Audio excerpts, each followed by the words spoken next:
ഈ വീഡിയോ കാണുന്ന ഏവരെയും കർത്താവായ യേശുക്രിസ്തുവിന്റെ നാമത്തിൽ എൻ്റെ സ്നേഹം വന്ദനം രേഖപ്പെടുത്തി നിങ്ങളെല്ലാവരെയും സ്വാഗതം ചെയ്യുന്നു. ഇത് IAGM എക്കോ. യേശുക്രിസ്തുവിന്റെ രണ്ടാം വരവിൽ നടക്കുന്ന അനേക സംഭവങ്ങളെ കർത്താവ് അടയാളങ്ങളായി പറഞ്ഞിട്ടുണ്ട്. അതിൽ സഭയിൽ നടക്കുന്ന അടയാളങ്ങളെക്കുറിച്ച് അനവധി വീഡിയോകൾ ഇതിനു മുമ്പ് അപ്ലോഡ് ചെയ്തിരിക്കുന്നു. അത് IAGM എക്കോ എന്ന പ്ലേലിസ്റ്റിൽ നിങ്ങൾക്ക് കാണാവുന്നതാണ്.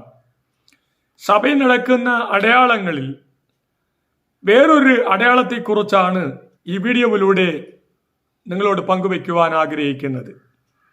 മത്തായി സുവിശേഷം 24-ാം അധ്യായം 14-ാമത്തെ വാക്യത്തിൽ രാജ്യത്തിന്റെ ഈ സുവിശേഷം സകല ജാതികൾക്കും സാക്ഷ്യമായി ഭൂലോകത്തിലൊക്കെയും പ്രസംഗിക്കപ്പെടും, അപ്പോൾ അവസാനം വരും. യേശുക്രിസ്തുവിന്റെ വരവിന് മുൻപ് സഭയിൽ നടക്കുന്ന അടയാളങ്ങളിൽ അവസാന ഒരു അടയാളമാണ് രാജ്യത്തിന്റെ സുവിശേഷം ഈ ലോകം മുഴുവനും പ്രസംഗിക്കപ്പെടും, അപ്പോൾ അവസാനം വരും എന്ന് യേശു കർത്താവ് പറഞ്ഞു. ഈ സുവിശേഷം എന്ന് തിരുവചനത്തിലൂടെ ഉടനീളം നമുക്ക് കാണാൻ കഴിയും. ഈ സുവിശേഷത്തിന് പല പേരുകളാണ് പഴയ നിയമത്തിലും പുതിയ നിയമത്തിലും കൊടുക്കപ്പെട്ടിരിക്കുന്നത്. പഴയ നിയമത്തിൽ ദൈവത്തിന്റെ സുവിശേഷം എന്നുള്ള പേരുണ്ട്. ഗലാത്യർക്കെഴുതിയ ലേഖനം 3-ാം അധ്യായം 8-ാമത്തെ വാക്യത്തിൽ ദൈവം അബ്രഹാമിനോട് വാഗ്ദത്തത്തെ സുവിശേഷമായി അറിയിച്ച് എന്നാണ് പൗലോസ് അവിടെ രേഖപ്പെടുത്തുന്നത്. രണ്ടാമത്തത്, നോഹ നീതി പ്രസംഗിയനായിരുന്നു, ദൈവത്തിന്റെ നീതിയെ അവൻ പ്രസംഗിച്ചു എന്ന് 2 പത്രോസിന്റെ ലേഖനം 2-ാം അധ്യായം 5-ാം വാക്യത്തിൽ എഴുതിയിരിക്കുന്നത്. മൂന്നാമത്തത്, പഴയ നിയമത്തിലുള്ള എല്ലാ പ്രവാചകന്മാരും ദൈവത്തിലേക്ക് തിരിയുവാൻ മാനസാന്തരത്തിന്റെ പ്രവചനങ്ങൾ സുവിശേഷങ്ങളായി അവർ അറിയിച്ചിട്ടുണ്ട്. എന്നാൽ പുതിയ നിയമത്തിൽ അതിന് 4 കൂട്ടം പേരുകൾ കൊടുക്കപ്പെട്ടിരിക്കുകയാണ്. ഒന്ന്, ദൈവത്തിന്റെ സുവിശേഷം. 1 തീമോഥെയോസിന്റെ ലേഖനം 1-ാം അധ്യായം 11-ാമത്തെ വാക്യത്തിൽ പുതിയ നിയമ സുവിശേഷം ദൈവത്തിന്റെ സുവിശേഷം എന്ന് പറഞ്ഞിരിക്കുന്നു. രണ്ടാമത്തത്, മത്തായി സുവിശേഷം 24-ാം അധ്യായം 14-ാമത്തെ വാക്യത്തിൽ രാജ്യത്തിന്റെ സുവിശേഷം എന്ന് പറഞ്ഞിരിക്കുന്നു. മൂന്നാമത്തത്, റോമാലേഖനം 1-ാം അധ്യായം 16-ാം വാക്യത്തിൽ ക്രിസ്തുവിന്റെ സുവിശേഷം എന്ന് നാമകരണം കൊടുത്തിരിക്കുകയാണ്. എന്നാൽ നാലാമത്തത്, റോമാലേഖനം 2-ാം അധ്യായം 16-ാമത്തെ വാക്യത്തിൽ പൗലോസ് പറയുകയാണ് എന്റെ സുവിശേഷം എന്ന് നാമകരണം ചെയ്യപ്പെട്ടിരിക്കുന്നു. അങ്ങനെ പുതിയ നിയമത്തിൽ സുവിശേഷത്തിന് 4 പേരുകൾ കൊടുക്കപ്പെട്ടിരിക്കുകയാണ്. ഈ പഴയ നിയമത്തിലും പുതിയ നിയമത്തിലും കൊടുക്കപ്പെട്ട ഈ സുവിശേഷത്തെ പ്രധാനമായി 3 ടൈപ്പുകളായി 3ആയി നമുക്ക് പിരിച്ചു പറയാവുന്നതാണ്. ഒന്ന്, മാനസാന്തരത്തിന്റെ സുവിശേഷം എന്ന് വെച്ചാൽ രാജ്യത്തിന്റെ സുവിശേഷം. മത്തായി സുവിശേഷം 3-ാം അധ്യായം 1-2 വാക്യത്തിൽ സ്നാപക യോഹന്നാൻ മാനസാന്തരത്തിന്റെ സുവിശേഷം അറിയിച്ച്. രണ്ടാമത്തേത്, യേശുക്രിസ്തുവും മർക്കോസ് സുവിശേഷം 1-ാം അധ്യായം 14-15 വാക്യത്തിൽ മാനസാന്തരപ്പെടുവീൻ, ദൈവരാജ്യം സമീപിച്ചിരിക്കുന്നു എന്ന് കർത്താവും പ്രസംഗിച്ച് മാനസാന്തരത്തിന്റെ സുവിശേഷം. മൂന്നാമത്തെ ഒരു സുവിശേഷം വെളിപ്പാട് പുസ്തകം 14-ാം അധ്യായം 6-ാം വാക്യത്തിൽ പറഞ്ഞിരിക്കുന്നത് നിത്യ സുവിശേഷം. വേറൊരു ദൂതൻ ആകാശമധ്യേ പറക്കുന്നത് ഞാൻ കണ്ട്, ഭൂവാസികളായ സകല ജാതിയും ഗോത്രവും ഭാഷയും വംശവും ആയവരോട് അറിയിപ്പാൻ അവന്റെ പക്കൽ ഒരു നിത്യ സുവിശേഷം ഉണ്ടായിരുന്നു. സുവിശേഷത്തെ 3 രീതിയിലാണ് പിരിച്ചിരിക്കുന്നത്. എന്താണ് സുവിശേഷം? അതിനെക്കുറിച്ച് അല്പമായുള്ള വിശദീകരണം നിങ്ങൾക്ക് തരുവാൻ ആഗ്രഹിക്കുന്നു. ഈ പറയുന്ന വിഷയങ്ങളെല്ലാം മലയാളികളായി നമുക്ക് പുത്തരിയല്ല, വളരെ ഗൗരവത്തോടുകൂടെ നാം കരുതുകയും പഠിക്കുകയും പ്രസംഗിക്കുകയും പ്രചരിപ്പിക്കുകയൊക്കെ ചെയ്യുന്ന ഒരു വിഷയമാണ്. പക്ഷെ സാധാരണ ജനത്തിന് ശരിയായുള്ള ഒരു അറിവ് ലഭിക്കണം എന്നുള്ളത് വെച്ചാണ് പ്രത്യേകാല യേശുക്രിസ്തുവിന്റെ വരവിന് മുൻപ് ഈ സുവിശേഷം അറിയിക്കപ്പെടണം എന്ന് യേശു പറഞ്ഞതുകൊണ്ട് അതിനെക്കുറിച്ചുള്ള വ്യക്തത വരുത്തുവാൻ വേണ്ടിയാണ് ഞാൻ ഈ കാര്യങ്ങൾ എടുത്തു പറയുന്നത്. എന്താണ് സുവിശേഷം?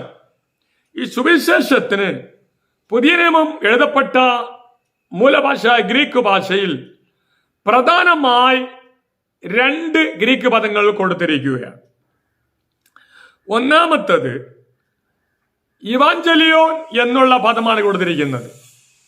ഇവാഞ്ചലിയോൻ എന്നുള്ള പദം സത്വർത്തമാനം അല്ലെങ്കിൽ ഗുഡ് ന്യൂസ് എന്നുള്ള അർത്ഥമാണ് അതിന് കൊടുത്തിരിക്കുന്നത്. പഴയ നിയമത്തിൽ രാജാക്കന്മാർക്ക് കുഞ്ഞുങ്ങൾ ജനിക്കുമ്പോൾ അതിന് ദേശത്തോടുകൂടെ രാജാവിന് ഒരു കുഞ്ഞ് ജനിച്ചു എന്ന് ദേശത്തിൽ വിളംബരപ്പെടുത്തുന്നത് ഒരു അനുഭവമാണ് സത്വർത്തമാനം, നല്ല വർത്തമാനം അറിയിക്കുക എന്നുള്ളത്. സുവിശേഷം എന്നുള്ളത് യേശുക്രിസ്തു ഈ ഭൂമിയിൽ രക്ഷകനായി ജനിച്ചു എന്നുള്ളതിന്റെ അർത്ഥത്തിൽ ഇവാഞ്ചലിയോൻ എന്നുള്ള പദവും കൊടുത്തിരിക്കുന്നു. രണ്ടാമത്തെ പദം കെരുസോ എന്നുള്ള പദം, ഇതിന് ഇംഗ്ലീഷിൽ ടു ഹെറാൾഡ് എന്നുള്ള പദമാണ് കൊടുത്തിരിക്കുന്നത്. എന്ന് പറഞ്ഞാൽ പ്രത്യേകമായി ദൈവിക സത്യങ്ങളെ വിളംബരപ്പെടുത്തുന്ന വിഷയത്തെയാണ് കെരുസോ എന്നുള്ള പദം കൊണ്ട് ഉദ്ദേശിക്കുന്നത്. ഈ കെരുസോ എന്നുള്ള പദം സ്വർഗീയ സത്യങ്ങളെ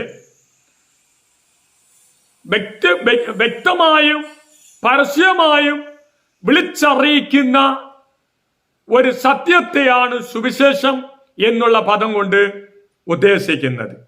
അപ്പൊ 2 പദങ്ങളെയും കോർത്തിണക്കിയാൽ യേശുവിന്റെ ഈ ലോക ജനനത്തിങ്കിൽ ഈ ലോകത്തിൽ കർത്താവ് രക്ഷിതാവായി വന്നു എന്നുള്ളത് ഒരു സത്വർത്തമാനമാണ്, അതൊരു ഗുഡ് ന്യൂസ് ആണ്. അതുപോലെ സ്വർഗീയ സത്യങ്ങളെ ഈ വിളിച്ചറിയിക്കുന്ന ഒരു അനുഭവമാണ് സുവിശേഷം. അതാണ് കെരുസോ എന്നുള്ള പദം കൊണ്ട് ഉദ്ദേശിക്കുന്നത്. അപ്പോൾ യേശുക്രിസ്തുവിന്റെ ജനനത്തെക്കുറിച്ച് മാത്രമല്ല, സ്വർഗീയ സത്യങ്ങളെ ആധികാരികമായി വിളിച്ചറിയിക്കുന്ന പ്രകടനപ്പെടുത്തുന്ന ഒരു ദൂതിനാണ് സുവിശേഷം എന്ന് തിരുവചനം വ്യക്തമാക്കുന്നത്. അപ്പോസ്തലൻ പൗലോസ് സുവിശേഷം എന്നാൽ എന്ത് എന്നതിനെ കുറിച്ചുള്ള ഒരു നിർവചനം തന്റെ ലേഖനത്തിൽ പറഞ്ഞിരിക്കുകയാണ്. 2 തീമോഥെയോസിന്റെ ലേഖനം 2-ാം അധ്യായം 7-ഉം 8-ഉം വാക്യത്തിൽ ഞാൻ പറയുന്നത് ചിന്തിച്ചു കൊള്ളുക, കർത്താവ് സകലത്തിലും നിനക്ക് ബുദ്ധി നൽകുമല്ലോ. ദാവീദിന്റെ സന്തതിയായി ജനിച്ച് മരിച്ചിട്ട് ഉയർത്തെഴുന്നേറ്റിരിക്കുന്ന യേശു ക്രിസ്തുവിനെ ഓർത്തുകൊള്ളുക, അതാകുന്നു എന്റെ സുവിശേഷം. അപ്പോസ്തലനായ പൗലോസ് സുവിശേഷം എന്ന് പറഞ്ഞാൽ എന്ത് എന്നതിനെ കുറിച്ച് വ്യക്തമായുള്ള ഒരു രേഖ അവിടെ രേഖപ്പെടുത്തിയിരിക്കുകയാണ്. എന്ന് വെച്ചാൽ ദാവീദിന്റെ സന്തതിയിൽ ജനിച്ച് മരിച്ചിട്ട് ഉയർത്തെഴുന്നേറ്റ യേശു ക്രിസ്തുവാണ് എന്റെ സുവിശേഷം. അപ്പൊ സുവിശേഷം എന്ന് പറയുന്നത് ലോകത്തിൽ മനുഷ്യനായി ജനിച്ച് മനുഷ്യന്റെ പാപത്തിനു വേണ്ടി പാപപരിഹാരാർത്ഥം മരിച്ച് അടക്കപ്പെട്ട് ഉയർത്തെഴുന്നേറ്റ യേശു ക്രിസ്തുവെ പ്രസംഗിക്കുന്നതാണ് സുവിശേഷം. അപ്പോൾ മരിച്ചു ഉയർത്തെഴുന്നേറ്റ ക്രിസ്തുവാണ് സുവിശേഷം. ഈ ലോകത്തിൽ ജനിച്ചിട്ടുള്ള ആദം മുതൽ ഇങ്ങോട്ടുള്ള സകല ജനങ്ങളും, സകല പ്രഭുക്കന്മാരും രാജാക്കന്മാരും ഉന്നതന്മാരും ശാസ്ത്രിമാരും വിജ്ഞാനികളും സകല പേരും ഒരു മനുഷ്യലോകത്തിൽ ജനിച്ചിട്ടുണ്ടെങ്കിൽ അവൻ മരിച്ചിട്ടുണ്ട്, അവരാരും ഉയർത്തെഴുന്നേറ്റിട്ടില്ല. യേശു ക്രിസ്തുവോ ദൈവപുത്രനായിരുന്നു, ഈ ഭൂമിയിൽ മനുഷ്യപുത്രനായി മനുഷ്യന്റെ പാപത്തിന്റെ പരിഹാരത്തിനായി ജനിച്ച് വളർന്ന് മരിച്ച് അടക്കപ്പെട്ട് അവൻ മാത്രമാണ് ഈ ലോകത്തിൽ ഉയർത്തെഴുന്നേറ്റ ക്രിസ്തുവായി വെളിപ്പെട്ടത്. ആകയാൽ ഞങ്ങൾ പ്രസംഗിക്കുന്ന സുവിശേഷം എന്ന് പറയുന്നത് മരിച്ചടക്കപ്പെട്ട് കല്ലറകളിൽ ഒതുങ്ങിയിടക്കുന്ന വ്യക്തി ജീവിതങ്ങളെ കുറിച്ചല്ല, മനുഷ്യനെ കുറിച്ചല്ല. നേരെ മറിച്ച് മരിച്ചു ഉയർത്തെഴുന്നേറ്റ എന്നേക്കും ജീവിച്ചിരിക്കുന്ന യേശു ക്രിസ്തുവിനെയാണ് പ്രസംഗിക്കുന്നത്.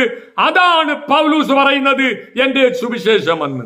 കുറിച്ച് അപ്പോസ്തലൻ പൗലോസ് കൊടുത്തിരിക്കുന്ന ലേഖനം 1-ാം അധ്യായം 22-23 വാക്യങ്ങളിൽ യഹൂദന്മാർ അടയാളം ചോദിക്കുകയും യവനന്മാർ ജ്ഞാനം അന്വേഷിക്കുകയും ചെയ്യുന്നു. ഞങ്ങളോ ക്രൂശിക്കപ്പെട്ട ക്രിസ്തുവിനെ പ്രസംഗിക്കുന്നു. യഹൂദന്മാർക്ക് ഇടർച്ചയും ജാതികൾക്ക് ഭോഷത്വമെങ്കിലും യഹൂദന്മാരാകട്ടെ യവന്മാരാകട്ടെ വിളിക്കപ്പെട്ട ഏവർക്കും ദൈവശക്തിയും ദൈവജ്ഞാനവുമായി ക്രിസ്തുവിനെ തന്നെ.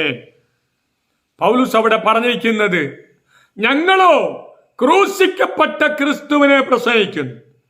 ആ ക്രൂശിക്കപ്പെട്ട ക്രിസ്തു ജ്ഞാനികൾക്ക് ഭോഷത്വമായി തോന്നുന്നു, യഹൂദന്മാർക്ക് ഇടർച്ചയായിരിക്കുന്നു, ലോകജ്ഞാനികൾക്ക് അത് ഭോഷത്വമായി തോന്നുന്നു.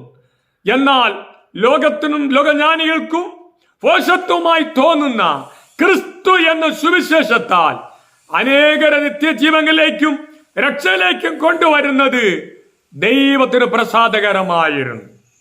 ഞങ്ങളോ ക്രൂശിക്കപ്പെട്ട ക്രിസ്തുവിനെ പ്രസംഗിക്കുന്നു. അതാണ് സുവിശേഷം എന്ന് പറയുന്നത്. ദാവീദിന്റെ സന്തതിയിൽ ജനിച്ച് മരിച്ചടക്കപ്പെട്ട് ഉയർത്തെഴുന്നേറ്റ യേശു ക്രിസ്തു എന്ന സുവിശേഷം യേശു ക്രിസ്തുവിന്റെ വരവിന് മുൻപ് ലോകമകമാനം എല്ലാ രാജ്യങ്ങളിലും എല്ലാ സ്ഥലങ്ങളിലും പ്രസംഗിക്കപ്പെടണം. അപ്പോൾ യേശു വരും എന്നാണ് യേശു പറഞ്ഞത്. അപ്പോൾ ഈ ക്രിസ്തുവിനെ എന്തുകൊണ്ട് പ്രസംഗിക്കണം? ഈ ചോദ്യത്തിന് ധാരാളം ഉത്തരങ്ങൾ ദൈവവചനത്തിൽ ഉണ്ടെങ്കിലും പ്രധാനപ്പെട്ട ചില ഉത്തരങ്ങളെ നിങ്ങളുടെ മുൻപിൽ പറയുവാൻ ആഗ്രഹിക്കുന്നു.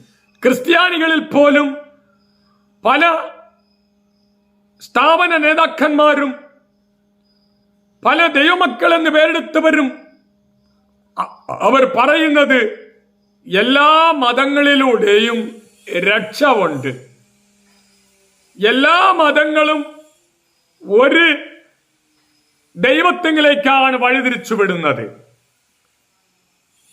എല്ലാ മതങ്ങളും ദൈവത്തിലേക്കുള്ള ഒരു പാതയാണ്, ഒരു റോഡാണ് എന്നാണ് ഇവിടെ ക്രിസ്ത്യാനികൾ ഉൾപ്പെടെ പലരും പഠിപ്പിക്കുകയും പ്രസംഗിക്കുകയും പ്രചരിപ്പിക്കുകയും ചെയ്യുന്നത്. ദൈവജനത്തെ കയ്യിൽ വെച്ചിട്ട് ഇവർക്ക് എങ്ങനെ അത് പറയുവാൻ കഴിയുന്നു എന്നുള്ളതൊരു വലിയ ചോദ്യമാണ്. അപ്പോസ്തല പ്രവൃത്തി 4:12 വാക്യത്തിൽ പറഞ്ഞിരിക്കുന്നത് ആകാശത്തിന്റെ കീഴെ ഭൂമിയുടെ മുകളിൽ മനുഷ്യരുടെ ഇടയിൽ യേശുക്രിസ്തു എന്ന നാമമല്ലാതെ രക്ഷിക്കപ്പെടുവാൻ വേറൊരു നാമം കൊടുക്കപ്പെട്ടിട്ടില്ല എന്നാണ് തിരുവചനം പറയുന്നത്. ഇവരെല്ലാവരും പറയുന്നത് എല്ലാ മതങ്ങളും ദൈവത്തിങ്കിലേക്കുള്ള റോഡാണ്, വഴിയാണ്, അതുകൊണ്ട് എല്ലാ മതങ്ങളിലും രക്ഷ ഉണ്ട് എന്നാണ്. സത്യത്തെ നിഷേധിക്കുന്ന, ത്യജിച്ചു കളയുന്ന വ്യക്തികൾ അന്ത്യകാലത്ത് എഴുന്നേറ്റ് വരുമെന്ന് യേശു പ്രവചിച്ചത് അത് ഇന്ന് അതുപോലെ സത്യമായി നിവർത്തിക്കപ്പെട്ടുകൊണ്ടിരിക്കുകയാണ്. അപ്പൊ എന്തുകൊണ്ട് യേശുവെ പ്രസംഗിക്കണം? ഒന്നാമത്തത്, യേശു ക്രിസ്തു രക്ഷിതാവാണ്, അവനിലൂടെ മാത്രം രക്ഷ പ്രാപിപ്പാൻ കഴിയുകയുള്ളൂ എന്നതുകൊണ്ട് യേശു ക്രിസ്തു എന്ന സുവിശേഷം പ്രസംഗിക്കപ്പെടണം. എന്ന് ചുരുക്കി പറഞ്ഞാൽ, പാപത്തിൽ നിന്നും നിത്യനരകത്തിൽ നിന്നും രക്ഷ പ്രാപിക്കണമെങ്കിൽ യേശു ക്രിസ്തുവെ വിശ്വസിക്കുവാൻ തക്കവണ്ണം യേശുവിനെ പ്രസംഗിക്കണം. യേശു രക്ഷിതാവായതുകൊണ്ടാണ് യേശുവെ സുവിശേഷമായി പ്രസംഗിക്കപ്പെടേണ്ടത്. ലൂക്കോസിന്റെ സുവിശേഷം 2-ാം അധ്യായം 10-11 വാക്യങ്ങളിൽ ദൂതൻ അവരോട് ഭയപ്പെടേണ്ട, സർവജനത്തിനും ഉണ്ടാകുവാനുള്ള ഒരു മഹാസന്തോഷം ഞാൻ നിങ്ങളോട് സുവിശേഷിക്കുന്നു. കർത്താവായ യേശു ക്രിസ്തു എന്ന രക്ഷിതാവ് ഇന്ന് ദാവീദിന്റെ പട്ടണത്തിൽ നിങ്ങൾക്കായി ജനിച്ചിരിക്കുന്നു. യേശു ക്രിസ്തു ജനിച്ചപ്പോൾ സ്വർഗീയ മാലാഖമാർ അവർ അന്നവിടെ കൂടിയിരുന്ന ആട്ടിടയന്മാരോട് വിളിച്ചു പറഞ്ഞ ഒരു സുവിശേഷമാണ്, ഒരു ഗുഡ് ന്യൂസ് ആണ്. യേശു കർത്താവ് എന്ന രക്ഷിതാവ് അവൻ ജനിച്ചിരിക്കുന്നു. മത്തായി സുവിശേഷം 1-ാം അധ്യായം 21-ാമത്തെ വാക്യത്തിൽ അവൾ ഒരു മകനെ പ്രസവിക്കും, അവൻ തന്റെ ജനത്തെ അവരുടെ പാപങ്ങളിൽ നിന്ന് രക്ഷിപ്പാനിരിക്കുന്നത് കൊണ്ട് നീ അവന് യേശു എന്ന് പേരിടണം എന്ന് പറഞ്ഞു. അപ്പോൾ ഇവിടെയും പറഞ്ഞിരിക്കുന്നത് യേശു ക്രിസ്തു രക്ഷിതാവ് മനുഷ്യന്റെ പാപത്തിന്റെ വീണ്ടെടുപ്പിന് വേണ്ടി, പാപത്തിൽ നിന്ന് മനുഷ്യൻ രക്ഷിപ്പാൻ വേണ്ടി രക്ഷകനായി ഈ ലോകത്തിൽ അവൻ ജാതനായി എന്നുള്ള സുവിശേഷമാണ്. എന്തുകൊണ്ട് യേശുവിനെ പ്രസംഗിക്കണം, സുവിശേഷം അറിയിക്കണം? മനുഷ്യ, നീ പാപത്തിൽ നിന്ന് രക്ഷിക്കപ്പെടണം. യേശു ക്രിസ്തുവിനെ നീ വിശ്വസിച്ച് നിത്യരക്ഷ പ്രാപിക്കുവാൻ വേണ്ടിയാണ് സുവിശേഷം പ്രസംഗിക്കപ്പെടേണ്ടത്. നേരത്തെ പറഞ്ഞ വാക്യം വീണ്ടും ആവർത്തിക്കാം. അപ്പോസ്തല പ്രവൃത്തി 4-ാം അധ്യായം 12-ാമത്തെ വാക്യത്തിൽ അവിടെ എടുത്തു പറയുന്നത്, മനുഷ്യരുടെ ഇടയിൽ ആകാശത്തിന്റെ കീഴിൽ ഈ ലോകത്തിൽ യേശു എന്ന നാമമല്ലാതെ വേറൊരു നാമം രക്ഷിക്കപ്പെടുവാൻ നൽകപ്പെട്ടിട്ടില്ല എന്നാണ്. മറ്റൊന്നിലും രക്ഷയില്ല എന്ന് തിരുവചനം തറപ്പിച്ചു പറയുകയാണ്. അപ്പൊ എന്തുകൊണ്ട് യേശുവിനെ പ്രസംഗിക്കണം? യേശു രക്ഷിതാവായതുകൊണ്ട്. എന്തുകൊണ്ട് യേശുവിനെ പ്രസംഗിക്കണം? മനുഷ്യനെ നീ പാപത്തിൽ നിന്ന് രക്ഷ പ്രാപിപ്പാൻ വേണ്ടിയാണ്. എന്തുകൊണ്ട് യേശുവിനെ പ്രസംഗിക്കണം? മനുഷ്യന് നീ നിത്യ ന്യായവിധിയിൽ നിന്ന് രക്ഷ പ്രാപിക്കുവാൻ വേണ്ടിയാണ്. എന്തുകൊണ്ട് യേശുവിനെ പ്രസംഗിക്കണം? മനുഷ്യന് നിത്യ നരകത്തിൽ നിന്ന് രക്ഷ പ്രാപിക്കണമെന്നുള്ളതിന് വേണ്ടിയാണ്. സകല മനുഷ്യനും രക്ഷ പ്രാപിപ്പാനും നിത്യജീവനിലേക്ക് ഒരുങ്ങണം എന്നും എല്ലാവരും മാനസാന്തരപ്പെടണം എന്നും ദൈവം ആഗ്രഹിച്ച് ക്ഷമയോട് അവൻ കാത്തുകൊണ്ടിരിക്കുകയാണ്. ഈ ശബ്ദം കേൾക്കുന്ന പ്രിയ ദൈവമക്കളെ, ഇതുവരെയ്ക്കും യേശു ക്രിസ്തുവിനെ സ്വന്തം രക്ഷിതാവായി സ്വീകരിക്കാതെ, രക്ഷിക്കപ്പെടാതെ വീണ്ടും വീണ്ടും പാപത്തിലേക്കും യേശുവിനെ തിരസ്കരിച്ച് അവൻ ക്രൂസിലൂടെ സമ്പാദിച്ചു വെച്ച ഈ രക്ഷയെ തിരസ്കരിച്ചുകൊണ്ട് നടക്കുകയാണെങ്കിൽ കർത്താവിനെ തള്ളിക്കളയുന്നവന്റെ ജീവിതം അന്തോ പരിതാപകരമാണ്. അതുകൊണ്ട് മനുഷ്യനെ രക്ഷിക്കപ്പെടുവാൻ വേണ്ടിയാണ്, മാനസാന്തരപ്പെടുവാൻ വേണ്ടിയാണ്, യേശുവിനെ സ്വന്തം രക്ഷിതാവായി സ്വീകരിച്ച് നിത്യനാശത്തിൽ നിന്ന് തെറ്റുവഴിയുവാൻ വേണ്ടിയാണ് ഈ സുവിശേഷം നിനക്ക് അറിയിക്കപ്പെടുന്നത്. ഇന്ന് യേശുവിനെ സ്വന്തം രക്ഷിതാവായി സ്വീകരിച്ചാൽ നിനക്ക് രക്ഷ പ്രാപിപ്പാൻ കഴിയും. അപ്പോൾ ഒന്ന്, യേശു ക്രിസ്തുവിനെ ദൈവപുത്രനെന്ന് വിശ്വസിക്കുകയും അവൻ നിന്റെ രക്ഷിതാവ് എന്ന് വിശ്വസിക്കുകയും അവനെ മരിച്ചവരുടെ ഇടയിൽ നിന്ന് ദൈവം ഉയർത്തെഴുന്നേൽപ്പിച്ച് ഇന്ന് നമുക്ക് വേണ്ടി പിതാവിന്റെ വലത്തുഭാഗത്ത് പക്ഷപാതം ചെയ്യുന്നു എന്നും നിന്റെ പാപത്തിന്റെ പരിഹാരത്തിന് വേണ്ടിയാണ് അവൻ മരിച്ചത് എന്നും നിന്റെ വാഗൊണ്ട് ഏറ്റുപറയുകയും ഹൃദയം കൊണ്ട് വിശ്വസിക്കുകയും ചെയ്താൽ രക്ഷ പ്രാപിക്കുമെന്ന് റോമാലേഖനം 10-ാം അധ്യായം 9-10 വാക്യത്തിൽ എഴുതിയിരിക്കുന്നു. ഇത് രക്ഷാ ദിവസം, ഈ സുപ്രസാദകാലം. ഇന്ന് രക്ഷിക്കപ്പെട്ടാൽ കർത്താവിന്റെ വരവിൽ നിനക്ക് എടുക്കപ്പെടുവാൻ ഇടയാണ്. എന്തുകൊണ്ട് യേശു പ്രസംഗിക്കപ്പെടണം? എന്തുകൊണ്ട് സുവിശേഷം പ്രസംഗിക്കപ്പെടണം? മനുഷ്യർ രക്ഷിക്കപ്പെടുവാൻ. യേശു രക്ഷിതാവായതുകൊണ്ട്. സുവിശേഷം പ്രസംഗിക്കപ്പെടണം. രണ്ടാമത്തത്, എന്തുകൊണ്ട് സുവിശേഷം പ്രസംഗിക്കപ്പെടണം? റോമാലേഖനം 1-ാം അധ്യായം 4-5 വാക്യത്തിൽ ജഡം സംബന്ധിച്ച് ദാവീദിന്റെ സന്തതിയിൽ നിന്ന് ജനിക്കുകയും മരിച്ചിട്ട് ഉയർത്തെഴുന്നേൽക്കുകയാൽ വിശുദ്ധിയുടെ ആത്മാവ് സംബന്ധിച്ച് ദൈവപുത്രൻ എന്ന് ശക്തിയോടെ നിർണയിക്കപ്പെടുകയും ചെയ്തിരിക്കുന്നവനായവൻ. ഇവിടെ ജഡം സംബന്ധിച്ച് ദാവീദിന്റെ സന്തതിയിൽ നിന്ന് ജനിക്കുകയും മരിച്ചിട്ട് ഉയർത്തെഴുന്നേൽക്കയാൽ, യേശുവിനെ സുവിശേഷമായി പ്രസംഗിക്കേണ്ടതായ ഉത്തരവാദിത്വം എന്ന് പറയുന്നത് അവൻ മരിച്ചവരുടെ ഇടയിൽ നിന്ന് ഉയർത്തെഴുന്നേറ്റ ക്രിസ്തുവ. നേരത്തെ ഓർപ്പിച്ചതുപോലെ ആദാം മുതൽ ഇന്നുവരയ്ക്കും ഇനി ഉള്ളവരും ഈ ഭൂമിയിൽ ജനിച്ച സകലരും മരിച്ച് മൺമറഞ്ഞുപോയി. കല്ലറകളിൽ മഹാന്മാരായിരുന്നാലും അവർ മരിച്ച് വിശ്രമിക്കുന്നു. അവർ ഇന്നുവരയ്ക്കും ഉയർത്തെഴുന്നേറ്റിട്ടില്ല. ഒരുത്തരുടെ കല്ല് തുറക്കപ്പെട്ടിട്ടുമില്ല. എന്നാൽ പലസ്തീനിൽ യെരുശലേമിൽ ചെന്ന് നോക്കിയാൽ ലോകം മഹാന്മാരുടെ കല്ലറകളെല്ലാം അടയ്ക്കപ്പെട്ട് കിടക്കുമ്പോൾ ഒരേ ഒരു വ്യക്തിയുടെ കല്ലറ മാത്രം തുറന്നു കിടക്കുന്നു. അത് ആരുടെ കല്ലറ എന്ന് പറഞ്ഞാൽ എന്നെ ഉൾപ്പെടെ കോടാനുകോടി വിശുദ്ധന്മാർ ഞങ്ങൾ പ്രസംഗിക്കുന്ന യേശു ക്രിസ്തുവിന്റെ കല്ലറ മാത്രം ഉയർത്തുറന്നു കിടക്കുകയാണ്.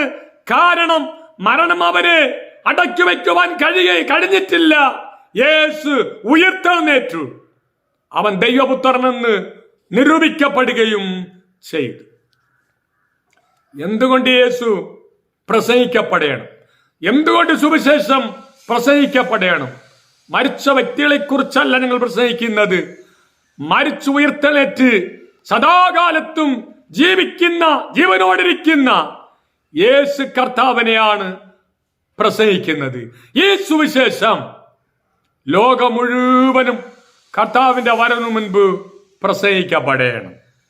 യേശു ക്രിസ്തു എന്ന സുവിശേഷം എന്തുകൊണ്ടാണ് പ്രസംഗിക്കപ്പെടണം എന്നുള്ളതിന് മൂന്നാമത്തെ കാര്യം, അവൻ മുഖാന്തിരം എല്ലാവരും നിത്യജീവൻ പ്രാപിക്കണം എന്ന് വെച്ചാണ്. യോഹന്നാൻ സുവിശേഷം 3-ാം അധ്യായം 16-ാം വാക്യവും 36-ാം വാക്യവും, ഏകജാതനായ പുത്രനിൽ വിശ്വസിക്കുന്ന ഏവനും നശിച്ചു പോകാതെ നിത്യജീവൻ പ്രാപിക്കേണ്ടതിന് ദൈവം അവനെ നൽകുവാൻ തക്കവണ്ണം ലോകത്തെ സ്നേഹിച്ചു.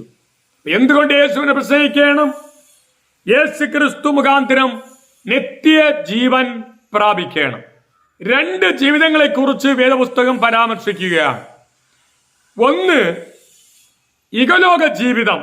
അത് വേദപുസ്തകം അനുസരിച്ച് 70, ഏറെയായാൽ 80.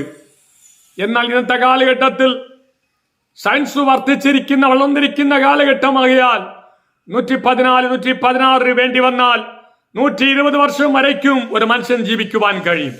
അതിനുശേഷം മരിച്ചേ പറ്റൂ. ഇത് ഈ ലോക ജീവിതം എന്ന് പറയുന്നത് നിത്യജീവിതമല്ല. എന്നാൽ രണ്ടാമത്തെ ഒരു ജീവിതം ഇരിക്കുകയാണ്. അതിന്റെ പേരാണ് നിത്യജീവൻ, നിത്യകാലമായി, എവർലാസ്റ്റിംഗ് ലൈഫ് എന്നാണ്. ഒരിക്കലും അവസാനമില്ലാത്ത ഒരു രാജ്യം. ഈ ലോകത്തിൽ 70, 80, 100, 120 വർഷം വരയ്ക്കും ജീവിച്ചിരിക്കുന്ന മനുഷ്യന്റെ ആയുഷ്കാലം ലോകത്തോട് തീരുമ്പോൾ മരണാനന്തരം അവനൊരു നിത്യജീവൻ ഉണ്ടെന്ന് ബൈബിൾ പറയുന്നത്. രക്ഷിക്കപ്പെട്ട യേശു ക്രിസ്തുവിനെ ദൈവപുത്രനെ വിശ്വസിക്കുകയും അവനെ സ്വന്തം രക്ഷിതാവായി സ്വീകരിക്കുകയും പാപത്തിൽ നിന്ന് വിമോചനം പ്രാപിച്ച് രക്ഷിക്കപ്പെടുകയും ചെയ്യുന്ന മനുഷ്യന് നിത്യജീവൻ ഉണ്ടെന്ന് തിരുവചനം പറയുന്നു. എന്നുവെച്ചാൽ ഒരിക്കലും അന്ത്യമില്ലാത്ത ജീവിതകാലം നിത്യമായി ദൈവത്തോട് വസിക്കുന്ന ഒരു ജീവിതം. അതിന്റെ പേരാണ് നിത്യജീവൻ എന്ന് പറയുന്നത്. ഇപ്പൊ യേശു ക്രിസ്തുവിനെ വിശ്വസിച്ച് നിത്യജീവൻ പ്രാപിക്കുവാൻ തക്കവണ്ണം പിതാവായ ദൈവം തന്റെ ഏകജാതനായ പുത്രന് ഈ ലോകത്തിൽ മനുഷ്യന്റെ പാപത്തിനു വേണ്ടി അയച്ചു എന്നാണ്. യേശു ക്രിസ്തുവിനെ വിശ്വസിക്കുന്നവന് നിത്യജീവനുണ്ട്. എന്നാൽ അവനെ വിശ്വസിക്കാത്തവന് ദൈവത്തിന്റെ കോപം അവന്റെ മേൽ നിലനിൽക്കും എന്ന് അതേ യോഹന്നാൻ 3-ാം അധ്യായം 36-ാം വാക്യത്തിൽ പുത്രനിൽ വിശ്വസിക്കുന്നവന് നിത്യജീവൻ ഉണ്ട്, പുത്രനെ അനുസരിക്കാത്തവനോ ജീവനെ കാണുകയില്ല, ദൈവക്രോധം അവന്റെ മേൽ വസിക്കുന്നതേ ഉള്ളൂ. സ്നേഹിത, എന്റെ വാക്ക് ശ്രമിക്കുന്നവരെ, യേശു ക്രിസ്തുവിനെ സ്വന്തം രക്ഷിതാവായി സ്വീകരിച്ച് അവൻ ദൈവത്തിന്റെ പുത്രൻ എന്ന് വിശ്വസിച്ച് രക്ഷിക്കപ്പെട്ടാൽ ലോകത്തിൽ മരണാനന്തരം ഒരു നിത്യ ജീവിതമുണ്ട്, ഒരു നിത്യജീവനുണ്ട്, ഒരിക്കലും അന്ത്യമില്ലാത്ത ഒരു ജീവിതം. പക്ഷെ യേശു ക്രിസ്തുവിനെ ദൈവപുത്രനെ വിശ്വസിക്കാതെയും അവരെ സ്വന്തം രക്ഷിതാവായി സ്വീകരിക്കാതെയും ചെയ്താൽ ഈ ലോകത്തിൽ നിനക്ക് ജീവിക്കാം ഏകദേശം 120 വർഷം വരയ്ക്കും. മരണാനന്തരമുള്ള നിത്യജീവനിൽ, നിത്യജീവിതത്തിൽ നിനക്ക് ചെന്നെത്തുവാൻ കഴിയുകയില്ല. മറിച്ച് നിത്യകാലമായി നരകത്തിയിൽ പോകേണ്ടി വരുമെന്ന് തിരുവചനം പറയുന്നു. ഇന്ന് പല ക്രിസ്തീയ വിഭാഗങ്ങളിൽ ഉൾപ്പെട്ടവരും എവിടെയാണ് നരകം? ദൈവത്തെ അറിയാതെ പറഞ്ഞാൽ പോലും നമുക്ക് സാരമില്ല എന്ന് വയ്ക്കാം. യേശുവിനെ വിശ്വസിക്കുന്നവരും ദൈവത്തെ അറിയുന്നവരുമായ ചില ക്രിസ്തീയ വിഭാഗത്തിൽ ഉൾപ്പെട്ട ചിലർ നരകം എന്നുള്ള ഒന്നില്ല, യേശു നരകത്തെ തള്ളിയിടുവാൻ വേണ്ടിയല്ല ക്രൂസിൽ മരിച്ചത് എന്ന് പ്രസംഗിച്ച് അനേകരെ നാശത്തിലേക്കും നരകത്തിലേക്കും നയിച്ചുകൊണ്ടിരിക്കുകയാണ്. സ്നേഹിത, അങ്ങനെ പ്രസംഗിക്കുന്നവരെ, പഠിപ്പിക്കുന്നവരെ യേശു പറഞ്ഞ് നിന്റെ വലം കൈ നിന്റെ വലത് കണ്ണ് ഇടർച്ച വരുത്തിയാൽ അതിന് തറച്ചു കളയുക, നീ നിത്യ നരകത്തിലേക്ക് തീപ്പൊയ്കയിലേക്ക് പോകുന്നതിനേക്കാൾ, രണ്ട് കൈയുള്ളവനായി രണ്ട് കാലുള്ളവനായി പോകുന്നതിനേക്കാൾ ഒരു കൈയുള്ളവനായി ഒരു കാലുള്ളവനായി ഒരു കണ്ണുള്ളവനായി നിത്യത്തിലേക്ക് പോകുന്നതിനക്ക് നന്നായിരിക്കും എന്ന് യേശു പറഞ്ഞിട്ട് പറയുകയാണ്. അവിടെ തീ കെടുന്നതുമില്ല, പുഴു ചാകുന്നതുമില്ല എന്ന് അവിടെ പറഞ്ഞിരിക്കുക. യേശു പറഞ്ഞത്. ഇവര് പറയുന്ന നരകമില്ല. ലാസറു ധനവാന്റെ ഉപമയിൽ യേശു പറഞ്ഞത് ധനവാൻ പാതാളത്തിലേക്ക് ചെന്നു എന്നാണ്. അവിടെ തീയിൽ അവൻ യാതന അനുഭവിച്ചു എന്നാണ്. പാതാളം വേറെ, നരകം വേറെ. യേശു പറഞ്ഞത് പാതാളത്തെ കുറിച്ചല്ല, നരകത്തെ കുറിച്ച്. എന്നാൽ ലാസറു ധനവാന്റെ കഥ പറഞ്ഞിരിക്കുന്നത് പാതാളത്തെ കുറിച്ചാണ്.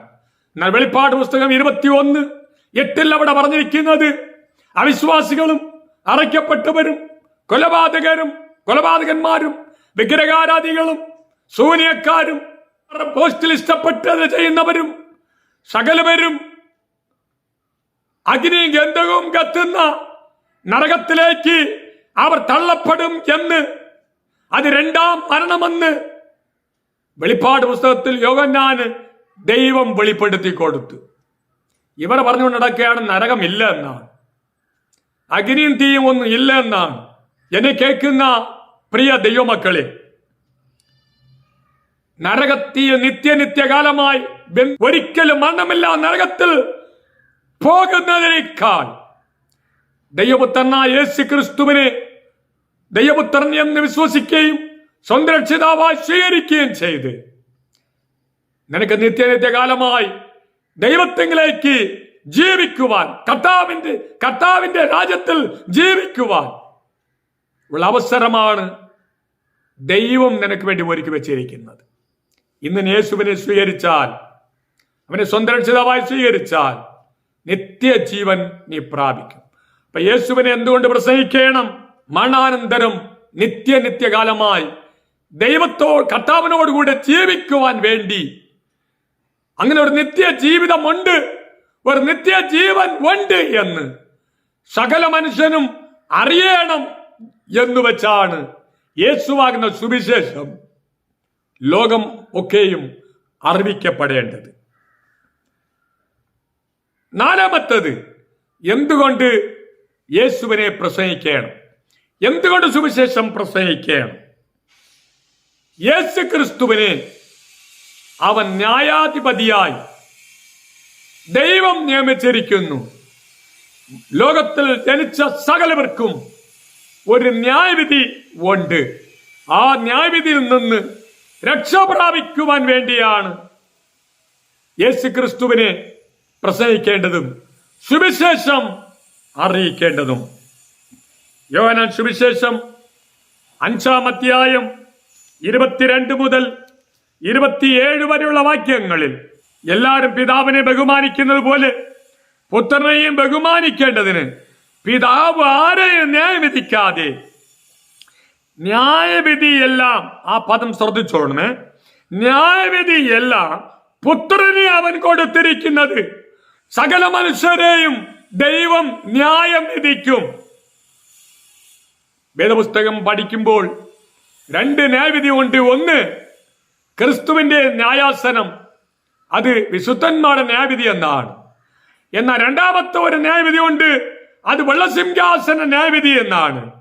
വെളിപ്പാട് പുസ്തകം 20-ാം അധ്യായം 11-ാം വാക്യം തൊട്ട് വായിക്കുമ്പോൾ കാണപ്പെടുന്നത്, വെള്ളസിംഹാസനത്തിന് മുൻപ് അപാലവൃത്ത സകല മനുഷ്യരും എഴുന്നേറ്റ് കടന്നു വരും. ജീവന്റെ പുസ്തകത്തിൽ പേരെഴുതി കാണാത്ത ഏവനെയും എന്റെ കർത്താവ് ന്യായം വിധിച്ച് നരകത്തിലേക്ക് പറഞ്ഞേക്കും എന്ന് തിരുവചനം വ്യക്തമായി പറയുന്നു. ആ നരകത്തിയിൽ നിന്ന്, ആ നിത്യ ന്യായവിധിയിൽ നിന്ന് ജനം തെറ്റി ഒഴിയണം. ഈ ഭൂമിയിൽ തന്നെ തെറ്റ് ചെയ്തവർക്കും പാപം ചെയ്തവർക്കും ശിക്ഷ വിധിക്കേണ്ടതിന് ഒരു ന്യായപീഠം അല്ലെങ്കിൽ ന്യായ കോടതി ഉണ്ട്. മനുഷ്യന്റെ ഇടയിൽ പാപത്തിനും തെറ്റിനും ശിക്ഷ വിധിക്കേണ്ടതിന്, ന്യായം വിധിക്കേണ്ടതിന് ഒരു ന്യായ കോടതി ഉണ്ടെങ്കിൽ മനുഷ്യന്, സകല മനുഷ്യർക്കും വേണ്ടി ഒരു വെള്ളസിംഹാസന ന്യായവിധി ഉണ്ട്. അത് തന്റെ പുത്രനാം യേശു ക്രിസ്തുവിനെ കൊണ്ട് അവൻ സകല മനുഷ്യരെയും ന്യായം വിധിക്കും. യേശു ക്രിസ്തുവിന് ഇന്ന് വേണ്ട, രക്ഷ വേണ്ട എന്ന് പറഞ്ഞ് ജീവിക്കുന്ന മനുഷ്യനെ ഈ സുവിശേഷം ഞങ്ങൾക്ക് അറിയിക്കേണ്ടതിന്റെ കടപ്പാടെന്നാൽ ആ ന്യായവിധിയിൽ നിന്ന് തെറ്റി ഒഴിഞ്ഞ് നിത്യ ജീവനിലേക്ക് പ്രവേശിക്കണം എന്നുള്ളത് കൊണ്ടാണ് ഈ സുവിശേഷം ലോകമൊക്കെയും അറിയിക്കപ്പെടേണ്ടത്. എന്തുകൊണ്ട് സുവിശേഷം പ്രസംഗിക്കപ്പെടേണം? യേശു മാത്രമല്ല സുവിശേഷം അറിയിച്ചത്, സ്നാപക യോഹന്നാൻ മാത്രമല്ല സുവിശേഷം അറിയിച്ചത്.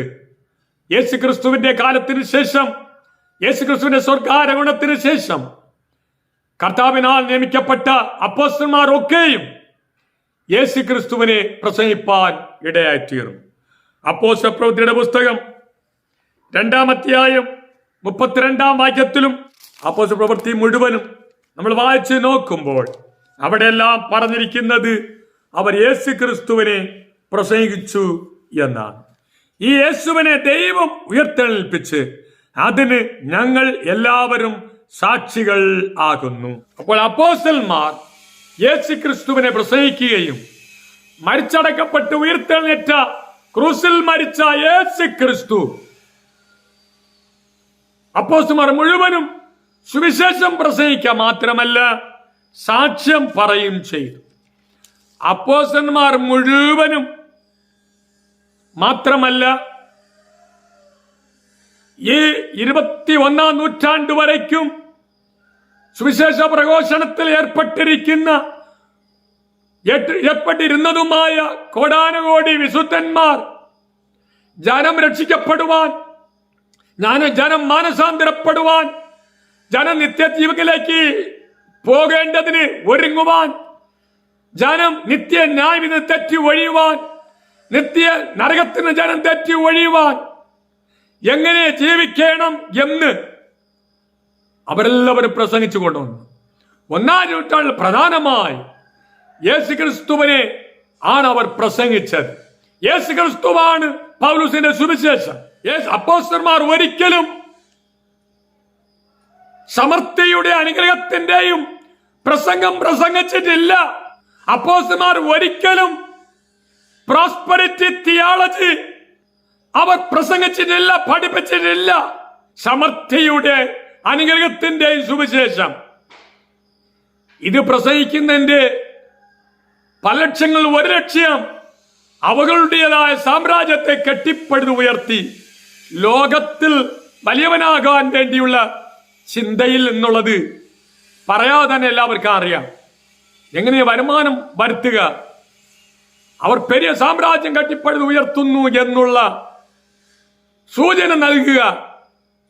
എന്നാൽ ക്രിസ്തീയ സുവിശേഷകരെ, ദൈവദാസന്മാരെ, യേശു പ്രസംഗിച്ചത് പ്രോസ്പെരിറ്റി തിയോളജി അല്ല. അപ്പോസ്തലന്മാർ പ്രസംഗിച്ചത് പ്രോസ്പെരിറ്റി തിയോളജി അല്ല. ആദിമ വിശുദ്ധന്മാർ, ഈവൻ നമ്മുടെ കേരളക്കരയിലുള്ള ആദിമ വിശുദ്ധന്മാരൊക്കെയും പേരെടുത്ത് പറയുന്നില്ല. കേരളത്തിലുള്ള എല്ലാ ദൈവമക്കൾക്ക് അതറിയാം. ത്യാഗത്തോടുകൂടി ജീവിതങ്ങളെ ദൈവത്തിനു വേണ്ടി ഒഴിഞ്ഞു വെച്ച് സുവിശേഷം അവരെ പ്രസംഗിച്ചതും പ്രചരിപ്പിച്ചതും പഠിപ്പിച്ചതൊക്കെയും പ്രോസ്പെരിറ്റി തിയോളജി അല്ല. ജനം രക്ഷിക്കപ്പെടുകയാണ്, ജനം മാനസാന്തരപ്പെടുകയാണ്, ജനം യേശുവിന്റെ വരവിനായി ഒരുങ്ങുകയാണ്, ജനം നിത്യജീവന് വേണ്ടി ഒരുങ്ങുകയാണ്, ജനം ന്യായവിധി രക്ഷ പ്രാപിക്കണം, ജനം നരകത്തിൽ പോകാതെ സുവിശേഷം വിശ്വസിച്ച് യേശുവിനെ വിശ്വസിച്ച് അവർ രക്ഷിക്കപ്പെടണം. ഇന്ന് എവിടെ നോക്കിയാലും ദൈവം നിന്നെ അനുഗ്രഹിക്കും. ദൈവം നിന്നെ അനുഗ്രഹിക്കാൻ വേണ്ടി എന്തൊക്കെ കോലാഹലങ്ങൾ അവർ കാണിക്കുന്നു, കോപ്രായങ്ങൾ കാണിക്കുന്നു. സുവിശേഷകന്മാരെ ഈ പ്രോസ്പെരിറ്റി തിയോളജിയെ വെച്ചുമതിയാക്കിയിട്ട് ജനം രക്ഷയിലേക്ക് നീങ്ങുവാൻ ഈ കർത്താവ് വരാനായി ഈ സുവിശേഷം ലോകമെമ്പാടും അറിയിക്കപ്പെടണമെന്ന് യേശു പറഞ്ഞ ആ സുവിശേഷത്തിന് വില കൽപ്പിച്ചാൽ കൊള്ളാമായിരുന്നു. പിന്നെ പ്രോസ്പെരിറ്റി വേണ്ടേ? ഞാൻ തെളിയിക്കാം. പഴയ നിയമത്തിൽ ദൈവം അനുഗ്രഹങ്ങളെ വാഗ്ദത്തം ചെയ്തിട്ടുണ്ട്. ആദിമ പഴയ നിയമ വിശുദ്ധന്മാർക്ക് ദൈവം പഴയ നിയമത്തിൽ വാഗ്ദത്തം ചെയ്തിരിക്കുന്നത് 2 കാര്യമാണ്. 1, ദൈവം വാഗ്ദത്തം ചെയ്ത കനാൻ ദേശം.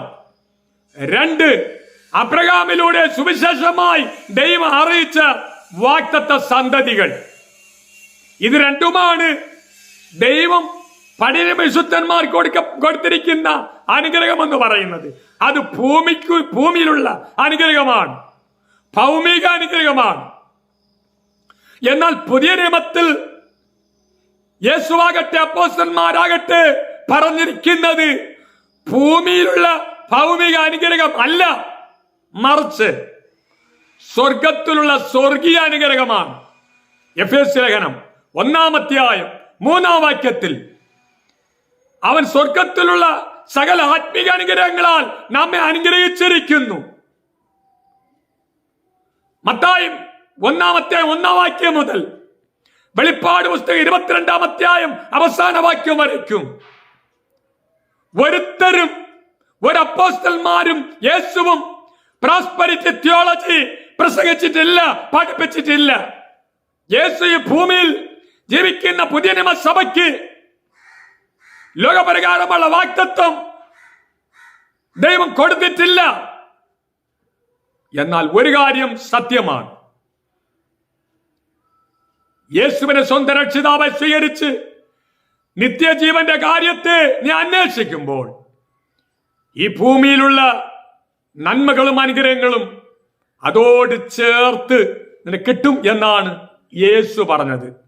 മത്തായി സുവിശേഷം വായിക്കുമ്പോൾ 6-ാം അധ്യായം 33-ാം വാക്യത്തിൽ മുൻപേ അവന്റെ രാജ്യവും അവന്റെ നീതിയും അന്വേഷിക്കുക, അതോടുകൂടി സകലം നിനക്ക് ലഭിക്കുമെന്നാണ്. നമ്മുടെ കേരളത്തിൽ ഉള്ള അനവധി ഒട്ടേറെ വിശുദ്ധന്മാരൊക്കെയും ത്യാഗത്തോട് സുവിശേഷം അറിയിച്ച് അവർ കടന്നുപോയത് മാനസാന്തരം സുവിശേഷ സുവിശേഷം, നിത്യജീവനിലേക്ക് സുവിശേഷം. എന്നാൽ അവരൊക്കെ കാലത്ത് അത് അനേക ദേവദാസന്മാരെ അവിടെ കാലത്ത് അനുഗ്രഹം കണ്ടില്ലെങ്കിലും നാം ഇന്ന് കാണുന്നത് പോലെ അവിടെ തലമുറകളെ ദൈവം അനുഗ്രഹിച്ച് ഉയർത്തിയിരിക്കുന്ന വിധങ്ങളെ ഓർക്കുമ്പോൾ ഞാൻ ദൈവത്തെ സ്തുതിക്കുന്നു, നന്ദി അർപ്പിക്കുന്നു. കാരണം അവർ ത്യാഗത്തോട് ദൈവത്തിന് വേണ്ടി ജീവിച്ച നിമിത്തം അവർ തലമുറകളെല്ലാം അനുഗ്രഹിക്കപ്പെട്ട് മത്തായി 6:33 എഴുതിയിരിക്കുന്ന വാക്യം അക്ഷരാർത്ഥം അങ്ങനെ തന്നെ നിവർത്തിക്കപ്പെട്ടുകൊണ്ടേയിരിക്കുന്നു. മുൻപേ അവന്റെ രാജ്യം അന്വേഷിക്കണം, മുൻപേ അവന്റെ രക്ഷ തേടണം, മുൻപ് നിത്യജീവനിലേക്ക് ഒരുങ്ങണം, മുൻപ് നിത്യരാജ്യത്തിലേക്ക് ഒരുങ്ങണം, മുൻപേ നരകത്തിൽ നിന്ന് രക്ഷ പ്രാപിക്കണം, മുൻപ് നരകത്തിൽ നിന്ന് രക്ഷ പ്രാപിക്കണം. മുമ്പേ രക്ഷിക്കപ്പെടുക. അതുകൊണ്ട് ഇനി ഈ പ്രോസ്പെരിറ്റി തിയോളജി പഠിപ്പിക്കുന്നവർ ഇവരെ ഇതിനൊക്കെയും പറഞ്ഞാലും ഇതൊക്കെ നിർത്താൻ വേണ്ടി പറഞ്ഞാൽ അവർ കേൾക്കുമെന്ന് ചോദിച്ചാൽ കേൾക്കുകയില്ല. കാരണം അവർക്ക് ലോകത്തിൽ ജീവിക്കുവാൻ, മോടി പിടിച്ചു ജീവിപ്പാൻ, തങ്ങളുടെ രാജ്യം സ്ഥാപിക്കുവാൻ കഴിയുകയില്ല എന്നുള്ള ചിന്ത ഞാൻ അതേക്കുറിച്ച് കൂടുതൽ വിശദീകരിക്കുന്നില്ല. അതുകൊണ്ട് പ്രിയ ദൈവമക്കളെ, ഭൂമിയിൽ സുവിശേഷം അറിയിക്കപ്പെടേണ്ടത്, യേശു ക്രിസ്തുവിനെ അറിയിക്കപ്പെടേണ്ടതിന്റെ 4ാമത്തെ കാരണം അപ്പോസ്തലന്മാർ യേശുവിനെ പ്രസംഗിച്ചു. മരിച്ചു ഉയർത്തെഴുന്നേറ്റ ക്രിസ്തുവിനെ പ്രസംഗിച്ച് ജനത്തെ രക്ഷയിലേക്ക് നയിച്ചുവിട്ട് നിത്യജീവനിലേക്ക് നയിച്ചുവിട്ട്. എന്തുകൊണ്ട് സുവിശേഷം പ്രസംഗിക്കണം? 1, നീ രക്ഷിക്കപ്പെടണം, യേശു രക്ഷിതാവാണ്. 2, യേശു മരിച്ചവരിടയിൽ നിന്ന് ഉയർത്തെഴുന്നേറ്റ ക്രിസ്തുവാണ്. അവനെ വിശ്വസിച്ചാൽ നിരക്ഷ പ്രാപിപ്പാൻ കഴിയുമെന്നുള്ളതിന് വേണ്ടിയാണ്. 3, നിനക്ക് മരണാനന്തരം ഒരു നിത്യജീവൻ പ്രാപിക്കണം, നിത്യജീവൻ നിനക്ക് ലഭിക്കണം എന്ന് ഉള്ളതിന് വേണ്ടിയാണ്. 4, അതേ യേശു ക്രിസ്തുവിനെ കൊണ്ട് ഈ ഭൂമിയെ ദൈവം ന്യായവിധിക്കും. ആ ന്യായവിധിയിൽ നിന്ന് നീ തെറ്റി ഒഴിയണം എന്ന് വെച്ച് സുവിശേഷം അറിയിക്കപ്പെടണം. 5, അപ്പോസ്തലന്മാർ സുവിശേഷം പ്രസംഗിച്ച്, യേശുവിനെ പ്രസംഗിച്ച്, യേശു കർത്താവിന് വേണ്ടി സാക്ഷ്യം വഹിച്ച്, പ്രോസ്പെരിറ്റി തിയോളജി അല്ല, യേശു ക്രിസ്തുവിനെ കുറിച്ച് അവർ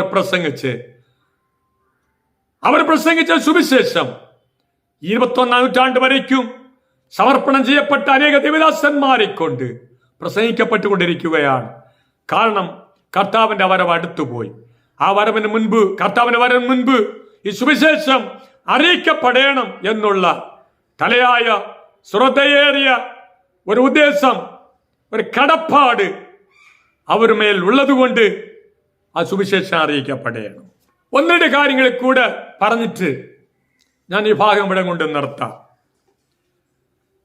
യേശു പറഞ്ഞത് രാജ്യത്തിന്റെ സുവിശേഷം ഭൂലോകമൊക്കെയും അറിയിക്കപ്പെടുകയാണ്, എല്ലാ രാജ്യങ്ങളും അറിയിക്കപ്പെടുകയാണ്. നാം ചരിത്രം നോക്കിയാൽ ലോകത്തിൽ മുഴുവനും 195 രാജ്യങ്ങൾ ഉള്ളതായി, എന്നാൽ ചിലരുടെ അഭിപ്രായ പ്രകാരം 200-ൽ പരം രാജ്യങ്ങൾ ഉണ്ടെന്നാണ്. എന്നാൽ എന്റെ അറിവിലുള്ളത് 195 രാജ്യങ്ങൾ ലോകത്തിലുണ്ട്. ഏഷ്യയിൽ 48 രാജ്യങ്ങൾ, ആഫ്രിക്കയിൽ 54, യൂറോപ്പിൽ 44, ലത്തീൻ അമേരിക്കയും കരീബിയൻ ദ്വീപുകളിൽ ഉൾപ്പെടെ 33 രാജ്യങ്ങൾ, ഓഷ്യാനാവിൽ 14 രാജ്യങ്ങൾ, വടക്ക് അമേരിക്കയിൽ 2 രാജ്യങ്ങൾ. ഇത് 193 രാജ്യങ്ങളാണ് UN-ൽ അവർ അംഗീകാരം പ്രാപിച്ചിരിക്കുന്നത്. അപ്പോൾ ഈ 195 രാജ്യങ്ങളോ ഒരുപക്ഷേ എങ്കിൽ അതിൽ കൂടുതൽ ഉള്ള രാജ്യങ്ങളോ, ഈ രാജ്യങ്ങളിലെല്ലാം ഈ രാജ്യത്തിന്റെ സുവിശേഷം യേശു ക്രിസ്തു പ്രസംഗിക്കപ്പെടണം. ഇനി ലോകത്തിൽ മൊത്തം 6909 ഭാഷകൾ മുതൽ 7151 ഭാഷകൾ വരയ്ക്കുകൊണ്ടെന്നാണ്. സംസാര ഭാഷയും മറ്റുമുള്ള അംഗീകരിക്കപ്പെട്ട ഭാഷകൾ എല്ലാം കൂടെ ചേർന്ന് 6909 മുതൽ 7151 ഭാഷകൾ വരയ്ക്കും ഉണ്ടെന്നാണ് കണക്ക് പറയുന്നത്. അതിൽ ആഫ്രിക്കയിൽ 2158 ഭാഷകൾ, അമേരിക്കയിൽ 1064 ഭാഷകൾ, ഏഷ്യയിൽ 2314 ഭാഷകൾ, ആസ്ട്രേലിയ ആൻഡ് ഓഷ്യാനയിൽ 1324 ഭാഷകൾ, യൂറോപ്പിൽ 291 ഭാഷകൾ.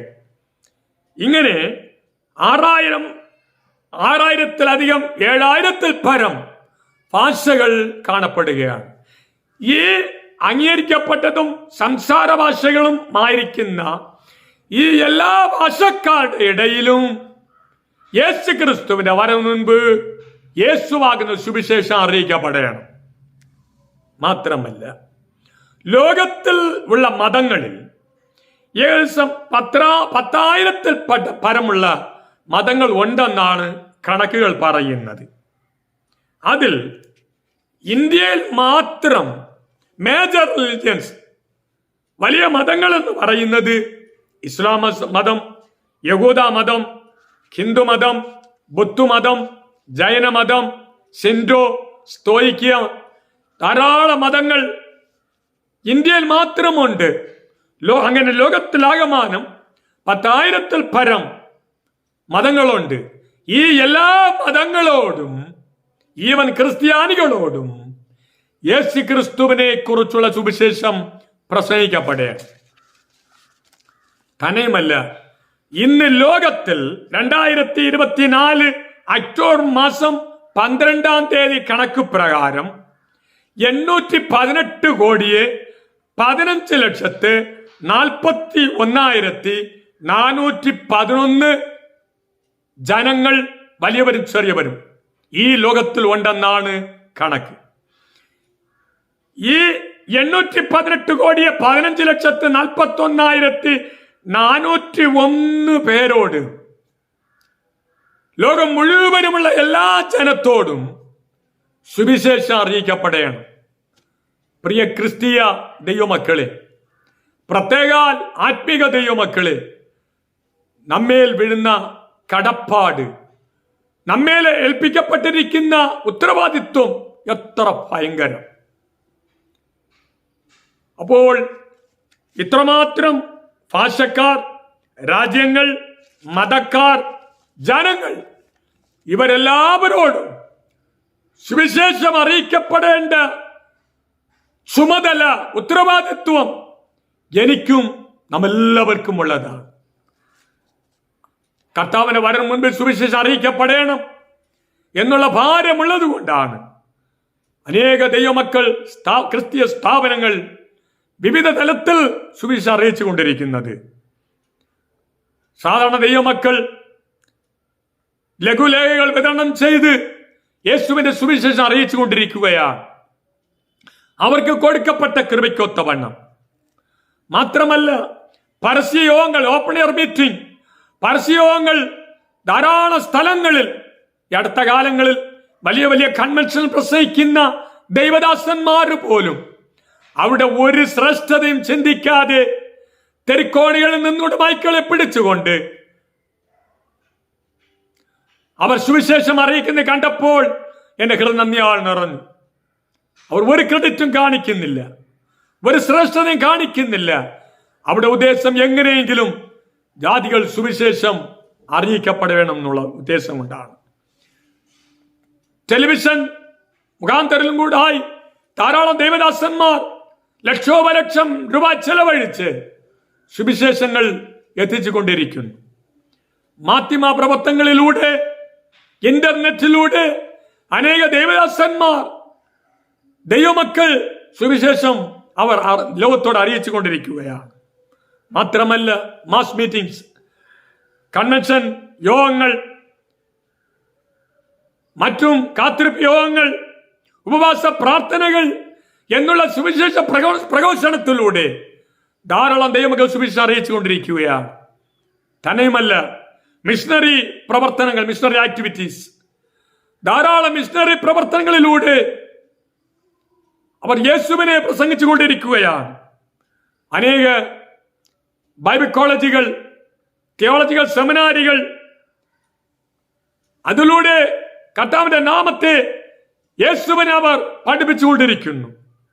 മാത്രമല്ല, സൺഡേ സ്കൂൾ, VBS, സെമിനാറുകൾ എന്ന് വേണ്ട വിവിധ മേഖലകളിലൂടെ അവർ തങ്ങൾക്ക് കൊടുക്കപ്പെട്ട കൃപയ്ക്ക് ഒത്തവണ്ണം ദൈവത്തിന്റെ വേലയിൽ സുവിശേഷം അറിയിക്കുന്നതിൽ അവർ ഏർപ്പെട്ടിരിക്കുന്നതിനെ ഓർത്ത് ഞാൻ ദൈവത്തെ സ്തുതിക്കുന്നു. ബൈബിൾ സൊസൈറ്റി ധാരാളം വേദപുസ്തകങ്ങൾ അച്ചടിച്ച് അവർ വിതരണം ചെയ്തുകൊണ്ടിരിക്കുകയാണ്. വിട്ടുപോയ അനേക സുവിശേഷം മാധ്യമങ്ങൾ, മാർഗങ്ങൾ, അതിലൂടെ ഓരോരുത്തരും സുവിശേഷം അറിയിച്ചുകൊണ്ടിരിക്കുന്നു. എന്തുകൊണ്ടെന്നാൽ യേശു ക്രിസ്തു എന്ന സുവിശേഷം സർവഭൂമിയിലും അറിയിക്കപ്പെടണം.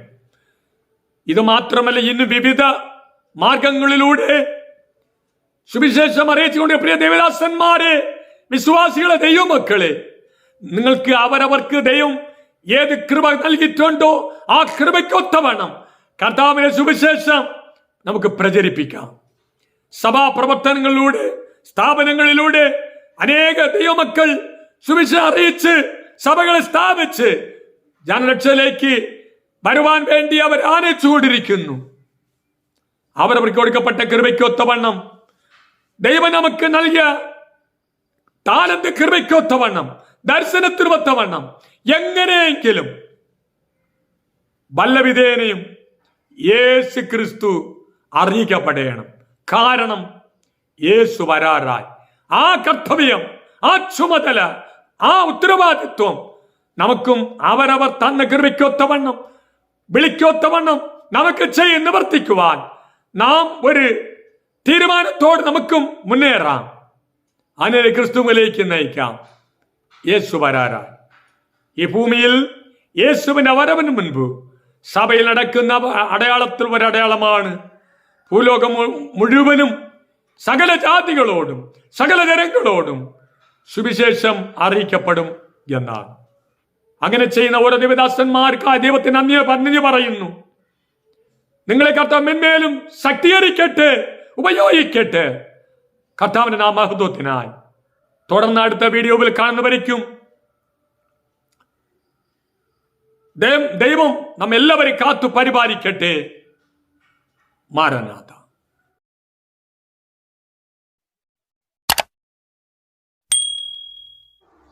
May God bless you.